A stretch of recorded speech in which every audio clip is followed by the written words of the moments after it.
అంటే ఇప్పుడు తలసీమియా ఉన్నట్టు అసలు ఎట్లా తెలియాలి?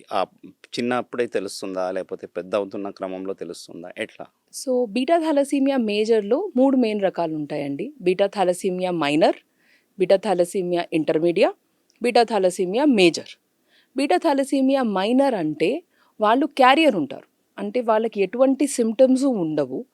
హిమోగ్లోబిన్ చెక్ చేసుకుంటే సేమ్ ఏజ్, జెండర్ వాళ్ళతో కంపేర్ చేస్తే కొంచెం తక్కువ ఉండొచ్చేమో కానీ వాళ్ళకి ఎటువంటి సింప్టమ్సు ఉండవు.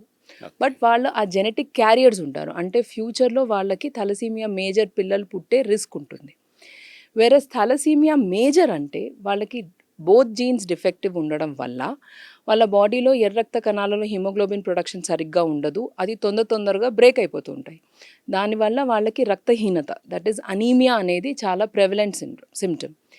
ఇది ఉన్న ప్రాబ్లం ఉన్న పిల్లలు యూజువలీ లెస్ దెన్ 1 ఇయర్ సంవత్సరం లోపలనే బయటపడిపోతుంది. వాళ్ళకి బ్లడ్ అనేది బాగా తగ్గిపోవడం వల్ల పిల్లలు బాగా పాలిపోవడము, గ్రోత్ అనేది సరిగ్గా ఉండకపోవడము, వాళ్ళకి కడుపులో వాపులాగా కనపడడం బికాజ్ లోపల లివర్, స్ప్లీన్ తిథి ఉంటుంది అది వాచిపోవడము, మొహంలో తేడాలు రావడము అనేది జరగచ్చు. అట్లాంటప్పుడు డాక్టర్స్ దగ్గరికి వెళ్తే ఈ ప్రాబ్లం డిటెక్ట్ అవుతుంది. అంటే 1 ఇయర్ లోపే అది మెజారిటీ డిటెక్ట్ అవుతుంది. 1 ఇయర్ 90% పైన సంవత్సరం లోపలే థాలసీమియా మేజర్ ప్రాబ్లం బయటపడుతుంది.